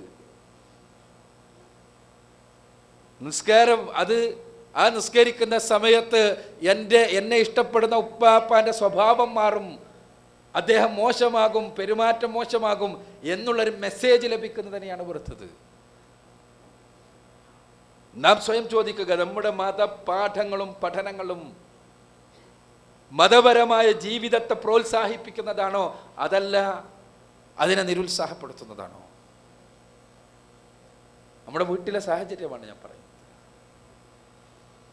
കുട്ടിക്ക് വേറൊരു പണിയുമില്ലെങ്കിൽ, പാരൻസിന് വേറൊരു ഏർപ്പാടുമില്ലെങ്കിൽ, വേറൊരു ഉത്തരവാദിത്വവും നിർവഹിക്കാനില്ലെങ്കിൽ, വേറെ നാട്ടിലുള്ള അവസ്ഥയിലാണെങ്കിൽ ഒരു കല്യാണവും നാട്ടിൽ എവിടെയില്ലെങ്കിൽ, ഇവിടെ പിന്നെ കല്യാണം ഒരു കലാമിറ്റിയായി കടന്നു വരുന്ന പ്രശ്നമില്ല. നാട്ടിൽ അങ്ങനെയാണ്. ഒരു ആഴ്ച 5 കല്യാണം, 5 കല്യാണത്തിന് പാരൻസ് പോകാൻ നിശ്ചയിച്ചാൽ ആകെ ഞായറാഴ്ചയാണ് ഒരു മദ്രസ ഉണ്ടാകുക. ആ മദ്രസ അന്നില്ല, പിന്നെ അടുത്ത ആഴ്ച 8 കല്യാണമായിരിക്കും. ഇതൊന്നുമില്ലെങ്കിൽ പോകേണ്ട ഒരു സ്ഥലമായി മതപാഠശാല മാറുമ്പോൾ കുട്ടിയുടെ ജീവിതത്തിന് സ്ഥാനം അത്രേ ഉണ്ടാവുള്ളൂ. വേറെ ഒരു ഏർപ്പാടും ഇല്ലെങ്കിൽ ചെയ്യേണ്ട പണിയാണ് നിസ്കാരം എന്ന കുട്ടി പഠിക്കുക. ഞാൻ പറഞ്ഞല്ലോ, കൊള്ളക്കൊടുക്കുകൾ, പാരൻസിന്റെ സത്യസന്ധത, മാതാവിൽ നിന്ന് കുട്ടി പഠിക്കാൻ തുടങ്ങും. വിചാരിച്ചു മാറില്ല, 1-ാമത്തെ വയസ്സിൽ കുട്ടി പഠിക്കാൻ തുടങ്ങും. കുട്ടി അനുഭവിച്ച് പഠിക്കുകയാണ്. ഉമ്മ വാപ്പാനോട് കളവ് പറയുന്നുണ്ടെങ്കിൽ വാപ്പാനോട് കളവാണ് ഉമ്മ പറയുന്നതെന്ന് തുറന്നു പറയാൻ പ്രായം കുട്ടിക്കായിട്ടില്ലെങ്കിലും കുട്ടി അനുഭവത്തിൽ നിന്ന് പഠിക്കും. പ്രശ്നമുള്ള സന്ദർഭത്തിൽ രക്ഷപ്പെടാനുള്ള മാർഗമായി ഉമ്മ ഉപയോഗിച്ചിട്ടുള്ളത് കളവാകുന്നു. ആ കളവാകുന്നു രക്ഷയുടെ ബാധ.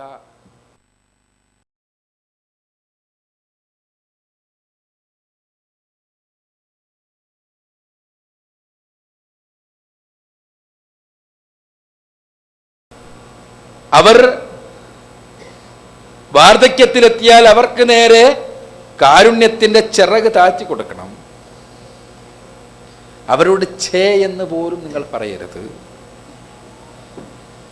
ഇതെല്ലാം മാതാപിതാക്കളെ കുറിച്ച് പറഞ്ഞപ്പോ പരിശുദ്ധ ഖുർആൻ മക്കളെ കുറിച്ച് പറഞ്ഞത് ഒരേ ഒരു കാര്യമാണ്. മക്കളുടെ പ്രാർത്ഥന മാത്രമാണ് പറഞ്ഞത്.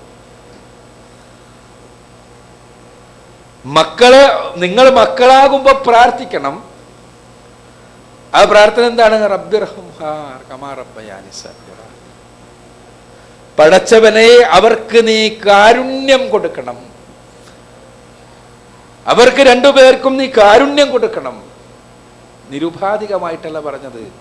ഞങ്ങളുടെ ചെറുപ്പത്തിൽ ഞങ്ങൾക്ക് അവർ കാരുണ്യം തന്നതുപോലെ. ഇതൊരു വല്ലാത്ത പ്രാർത്ഥനയാണ്. ആ പ്രാർത്ഥനക്ക് ഉത്തരം ലഭിക്കുക ഈ ഉപാധിയുടെ അടിസ്ഥാനത്തിലാണ്. ഖുർആനിലെ ഓരോ പദപ്രയോഗവും ഓരോ യൂസേജും അത്ഭുതകരമാണ്. ഒരു പിതാവിനും കുട്ടിക്ക് ചെറുപ്പത്തിൽ കാരുണ്യം കൊടുത്തിട്ടില്ലെങ്കിൽ ഈ പ്രാർത്ഥന സ്വാഭാവികമായും ബാധകമാകില്ല. അപ്പോൾ കുട്ടി പ്രാർത്ഥിക്കുന്നത് കുട്ടിക്ക് ചെറുപ്പത്തിൽ കാരുണ്യം കൊടുത്തതിന് തിരിച്ചു പടച്ചവനെ കാരുണ്യം കൊടുക്കണമെന്നാണ്. അവ കുട്ടിക്ക് ചെറുപ്പത്തിൽ കാരുണ്യം കൊടുത്തിട്ടില്ലെങ്കിലോ എന്താണ് കാരുണ്യം? എൻ്റെ സ്വാർത്ഥതയ്ക്ക് പറ്റിയ രൂപത്തിലുള്ളൊരു കളിപ്പാട്ടമായി കുട്ടിയെ മനസ്സിലാക്കുകയാണോ കാരുണ്യം? അങ്ങനെ മനസ്സിലാക്കുമ്പോഴാണ് കുട്ടിയെ കൂടി കൊന്നുകളഞ്ഞ് ഞാനും മരിച്ചു കളയാം എന്ന് തീരുമാനിക്കുന്നത്. എന്താ കാര്യം? ആസ്വാദനത്തിനിടക്ക് ആസ്വാദനത്തിൻ്റെ ഒരു ബൈ പ്രൊഡക്റ്റ് മാത്രം കുട്ടി ആസ്വാദനം അവസാനിക്കുമ്പോൾ ആ ബൈ പ്രൊഡക്റ്റും വേണ്ട എന്ന് തീരുമാനിക്കുന്നത്.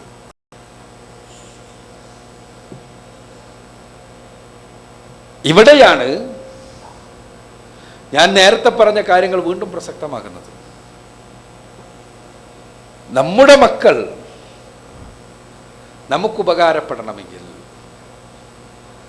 ഇവിടുത്തെ അവരുടെ പ്രാർത്ഥന നമുക്ക് കിട്ടണമെങ്കിൽ, ഇവിടുത്തെ പ്രാർത്ഥന കിട്ടണമെങ്കിൽ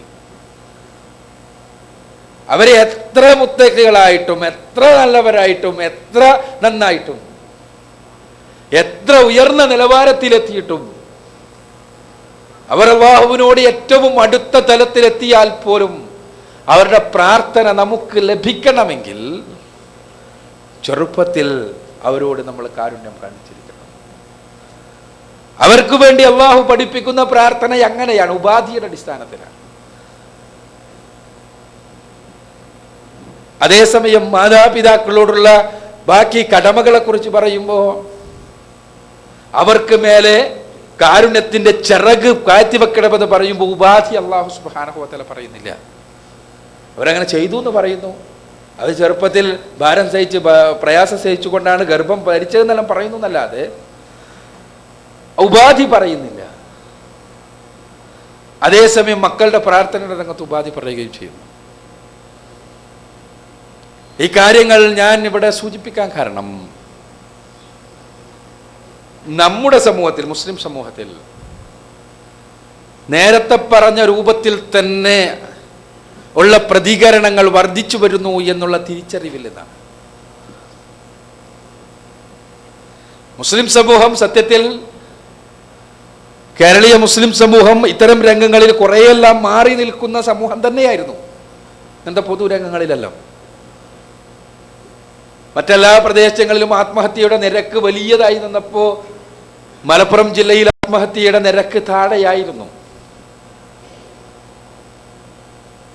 മറ്റെന്ത് പ്രശ്നങ്ങളുണ്ടെങ്കിലും, മറ്റെന്ത് അധാർമിക പ്രശ്നങ്ങൾ ഉണ്ടായിരുന്നെങ്കിലും ഇങ്ങനെയുള്ള ചില രംഗങ്ങളിൽ ചില സവിശേഷമായ വ്യതിരിക്തതകൾ പുലർത്തിയിരുന്നു കേരളീയ മുസ്ലിം സമൂഹം. പക്ഷേ ഇന്ന് അത് മാറിക്കൊണ്ടിരിക്കുകയാണ്.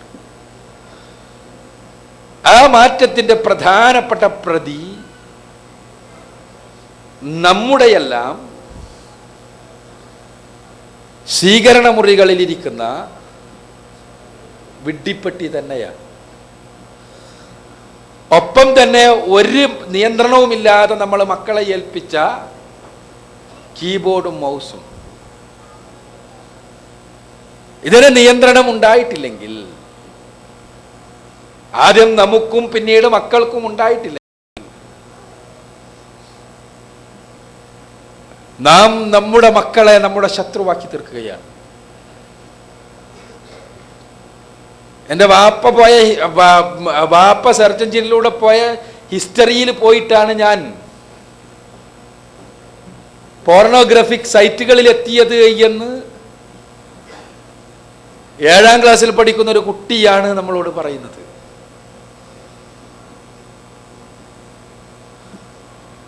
ആ കുട്ടി ഏത് ധാർമ്മികതയുള്ളവനായിത്തീരുന്നു നിങ്ങൾ ആലോചിച്ചാൽ മതി. ആ കുട്ടി വാപ്പാനെ പഠിക്കാണ്.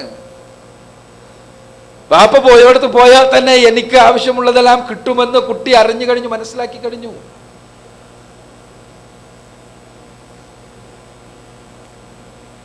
പിന്നെ നെറ്റിലെല്ലാം നമ്മൾ പോയി ഹിസ്റ്ററി ഒന്ന് വായിച്ചു കളഞ്ഞാൽ നമ്മുടെ മക്കൾ ക്രാക്ക് ചെയ്ത് ഹിസ്റ്ററിയെ തിരിച്ചെടുക്കാൻ സമർത്ഥന്മാരാണ് നമ്മളെക്കാൾ എന്നുള്ള തിരിച്ചറിവും നമുക്കെല്ലാം ഉണ്ടായാൽ നല്ലതാണ്. ഞാൻ പറയുന്നത് കേരളീയ സമൂഹത്തിൽ ഉണ്ടായിക്കൊണ്ടിരിക്കുന്ന ഒരു മാറ്റത്തെ നിരീക്ഷിച്ചത് കൊണ്ട് തന്നെയാണ്. ദുബായിലെല്ലാം ഗൾഫ് നാടുകളിൽ സന്ദർശനം നടത്തുമ്പോൾ നമ്മുടെ പല സുഹൃത്തുക്കളുടെയും മക്കളുടെ പ്രശ്നങ്ങളുമായി ബന്ധപ്പെട്ടുള്ള ചർച്ചകളിൽ പങ്കെടുക്കൽ നിർബന്ധമായി വരുമ്പോൾ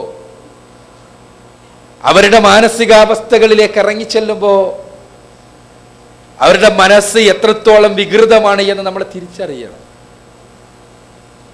ആ വൈകൃതത്തിൽ നിന്നാണ് ഒരുപാട് പ്രശ്നങ്ങൾ ഉണ്ടാകുന്നത്. ഇന്ന് നമ്മുടെ നാട്ടിൽ നടക്കുന്ന, പ്രത്യേകിച്ച് വിദ്യാസമ്പന്നർക്കിടയിൽ, മുസ്ലിം വിദ്യാസമ്പന്നർക്കിടയിൽ എന്ന് തന്നെ പറയട്ടെ, നടക്കുന്ന വിവാഹങ്ങളിൽ നല്ലൊരു ശതമാനം വല്ലാതെ ആയുസ്സില്ലാതെ തെറ്റിപ്പിരിയുന്ന അവസ്ഥയിൽ എത്തിച്ചേരുന്നു. എന്തുകൊണ്ടിത് സംഭവിക്കുന്നു? അന്വേഷിക്കുമ്പോഴാണ് വിവാഹത്തെക്കുറിച്ച് അവർക്ക് ലഭിച്ച വിവരങ്ങൾ ഇത്തരം മാധ്യമങ്ങളിൽ നിന്നാണ് എന്നുള്ള വസ്തുതയും, അങ്ങനെ കേവലം തലച്ചോറിൽ വിവാഹത്തെക്കുറിച്ചുള്ള സങ്കല്പങ്ങളിൽ ഒരുപാട് കുത്തിവരകളുമായി, സ്ലേറ്റും നിറച്ചും ഒരുപാട് അങ്ങോട്ടും ഇങ്ങോട്ടുമുള്ള ചോക്ക് കൊണ്ടുള്ള വരകളാൽ സമൃദ്ധമായി വൃത്തികേടായി ആ സ്ലേറ്റുമായിട്ടാണ് കുട്ടി പുതിയ യുവാവും യുവതിയും വൈവാഹിക രംഗത്തേക്ക് കാലെടുത്ത് വെക്കുന്നത്. അവിടെ ആ സ്ലേറ്റിൽ പുതുതായിട്ടൊന്നും എഴുതാൻ സ്ഥലമില്ലാത്തത് കൊണ്ട് തന്നെ ഈ ഉള്ള രൂപത്തിൽ ചലിക്കാൻ വേണ്ടി ശ്രമിക്കുകയും ആ ശ്രമത്തിൽ സ്വാഭാവികമായും കാലിടറിപ്പോവുകയും ചെയ്യുന്നതാണ് കണ്ടുകൊണ്ടിരിക്കുന്നത്. വേറൊരു വിഷയമാണ് ഞാൻ പറഞ്ഞു വരുന്നത്. നാം നിയന്ത്രിച്ചേ തീരൂ. ഇങ്ങനെയല്ല ബായിൻ്റെ കുട്ടി, ഞാനിനിയിപ്പോൾ എന്താ ചെയ്യുക? ഞാനൊരിക്കൽ ഒരു സ്ഥലത്ത് ഇതേ വിഷയം സംസാരിച്ചപ്പോൾ, ഞങ്ങളെ പാരൻസിനും വേണ്ടിയുള്ള പ്രോഗ്രാം സംസാരിച്ചപ്പോൾ പാരന്റ് പറഞ്ഞതാണ്, ഇപ്പോൾ എനിക്ക് മനസ്സിലായി, ഞാൻ നെയ്യപ്പമാക്കാൻ വേണ്ടി ഉണ്ടാക്കിയെടുത്ത കുട്ടി ഇപ്പോൾ ഏകദേശം ചപ്പാത്തി ആയിട്ടുണ്ട് എന്നും അത് വട്ടത്തിൽ തന്നെയാണ് എന്നും എനിക്ക് മനസ്സിലായിട്ടുണ്ട്. ഇനി എന്ത് ചെയ്യണം? ചുട്ടെടുത്ത് പോയി, ഇനി എന്ത് ചെയ്യണം? അതിന് ഞാൻ കൊടുത്ത മറുപടി, ഇനി നിങ്ങൾ നല്ല സ്വാദുള്ള കറി ഉണ്ടാക്കണം, ആ കറിയിൽ മുക്കിയിട്ട് ഈ ചപ്പാത്തി തിന്നണം, വേറെ നിർവാഹമൊന്നുമില്ല. അഥവാ ഇനി ചെയ്യാൻ കഴിയുക കുട്ടിയുടെ സാഹചര്യങ്ങളെ മാറ്റി തീർക്കലാണ്. ആ അടിസ്ഥാന വ്യക്തിത്വമായി തന്നെ സ്ഥിതി ചെയ്യും. ഇനി ധാർമ്മികമായ ഉത്ബോധനങ്ങളിലൂടെ ആത്മീയമായ അറിവ് നൽകിക്കൊണ്ട് ആ അറിവിലൂടെ യഥാർത്ഥത്തിൽ ഒരു ബോധപൂർവമായ മാറ്റമാണ് ഇനി ഉണ്ടാകേണ്ടത്, അടിസ്ഥാന വ്യക്തിത്വത്തിലുള്ള മാറ്റമല്ല. ആ ബോധപൂർവമായ മാറ്റത്തിന് വൈജ്ഞാനികമായ, ഇസ്ലാമികമായ, ആത്മീയമായ പരിപോഷണത്തിലൂടെ മാത്രമേ കഴിയൂ. ഇനി അതാണ് ശ്രമിക്കേണ്ടത്. അത് അടിച്ചേൽപ്പിച്ചുകൊണ്ട് നടക്കുന്ന സമയം കഴിഞ്ഞു. അടിച്ചേൽപ്പിച്ചുകൊണ്ട് ഉരുട്ടിക്കൊണ്ട് നടക്കുന്ന സമയം കഴിഞ്ഞു. അതിൻ്റെ കാലവും കഴിഞ്ഞു. അതുകൊണ്ട് തന്നെ അവൻ്റെ മനസ്സിന് തൃപ്തമായ രൂപത്തിൽ, അവൻ്റെ മനസ്സിനെ സ്വാധീനിക്കുന്ന രൂപത്തിൽ ഈ കാര്യങ്ങൾ നൽകാൻ കഴിയണം. ഞാൻ വളരെ റിലാക്സ്ഡായി ഒരു സംസാരത്തിൻ്റെ, പ്രഭാഷണത്തിൻ്റെ എല്ലാ ശൈലിയും ഒഴിവാക്കി വെച്ചുകൊണ്ട് ഇക്കാര്യം നിങ്ങളോട് പറയാൻ കാരണം, എൻ്റെ പദങ്ങളിൽ വരുന്ന പതർച്ചകൾ പോലും നിങ്ങൾക്ക് ഇല്ലാത്തൊരു മെസ്സേജ് നൽകരുതേ എന്ന് കരുതിക്കൊണ്ട് തന്നെയാണ്. അഥവാ നാം ഒരു പുതിയ നല്ല തലമുറയെ വാർത്തെടുക്കാൻ ഉദ്ദേശിക്കുന്നുവെങ്കിൽ നമ്മുടെ ഭൗതിക വീട്ടിലെ സാഹചര്യങ്ങൾ മാറിയേ പറ്റൂ. 3 വയസ്സ് വരെയുള്ള കുട്ടിയുടെ സമയത്ത് ഈ വിഡ്ഢിപ്പട്ടി ഓഫാക്കി വെച്ചേ പറ്റൂ. ന്യൂസല്ലേ എന്ന് പറഞ്ഞിട്ടാണ് ചിലർ, ഒരു 125 ന്യൂസ് ചാനലുണ്ട്, അതിൻ്റെ നടുവിൽ വരുന്ന പരസ്യം ബാക്കി എല്ലാ തെറിനെക്കാട്ടിയും വലുതാണ്. ഞാൻ പറയുന്നത് ഏതെങ്കിലും ഒരു മീഡിയയെ, അല്ലെങ്കിൽ എല്ലാ വിവരത്തിൽ നിന്നും എല്ലാ മീഡിയയിൽ നിന്ന് നമ്മളെ കണ്ണു വെമ്പി ദുനിയാവിൽ വല്ല ഗുഹയിലും പോയി ഒളിക്കണം എന്നൊന്നുമല്ല. പക്ഷെ നമ്മുടെ മക്കളെ നമ്മൾ സൂക്ഷിച്ചേ പറ്റൂ.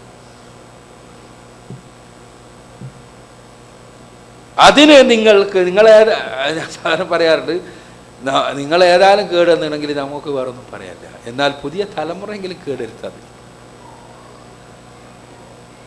അത് സൂക്ഷിച്ചിട്ടില്ലെങ്കിൽ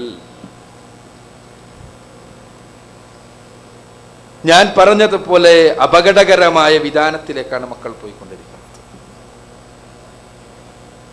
അതുകൊണ്ട് ഈ രംഗത്ത് ശക്തമായ ഒരു സ്വയംബോധത്തിനും തിരുത്തലിനും കുട്ടികളെ കൃത്യമായ രൂപത്തിലുള്ള പരിശീലനത്തിനും പരിവർത്തനത്തിനും വിധേയമാക്കുവാൻ നമ്മൾ ഓരോരുത്തരും പരിശ്രമിക്കണം. അവിടെ നമ്മുടെ നിലപാടുകൾ പ്രധാനമാണ്, നമ്മുടെ ത്യാഗം പ്രധാനമാണ്. ഒട്ടി നന്നാകണമെങ്കിൽ നമ്മൾ കുറച്ച് എന്റർടൈൻമെന്റിൽ നിന്ന് മാറി നിൽക്കേണ്ടി വരും. അവിടെയെല്ലാം നമ്മെ സംബന്ധിച്ചിടത്തോളം ഒരുപാട് എന്റർടൈൻമെന്റ് നൽകാനുള്ള സാധനങ്ങളുണ്ട്. ഇപ്പൊ കുട്ടിയെ 24-ാമത്തെ മാസത്തെ 24-ാമത്തെ ആഴ്ച മുതൽ കുട്ടി കേൾക്കാൻ തുടങ്ങുന്നതാണ്. എന്നാൽ ആ സമയത്ത് മാതാവ് സ്ഥിരമായി നല്ല ഖുർആൻ ഖിറാഅത്ത് കേട്ടു നോക്കൂ, നല്ല ഉപദേശങ്ങളുള്ള പ്രസംഗങ്ങൾ കേട്ടു നോക്കൂ. അത്ഭുതകരമായിരിക്കും കുട്ടിയുടെ പ്രതികരണം. നിങ്ങൾക്ക് ഖുർആനിട്ടാൽ കുട്ടി ഉറങ്ങുന്നത് കാണാം സുഖകരമായി. സ്ഥിരമായി നിങ്ങൾ കേൾക്കണം.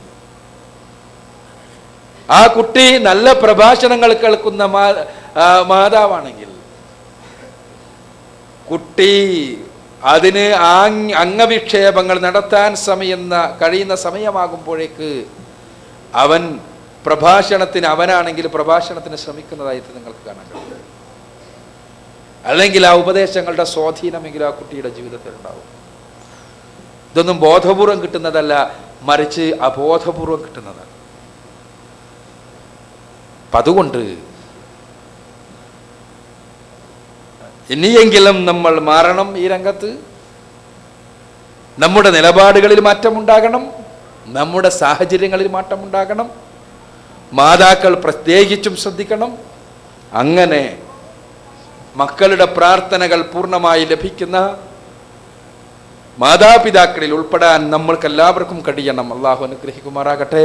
വാഖിറു ദഅ്വാനാ അൽഹംദുലില്ലാഹി റബ്ബിൽ ആലമീൻ. അസ്സലാമു അലൈക്കും.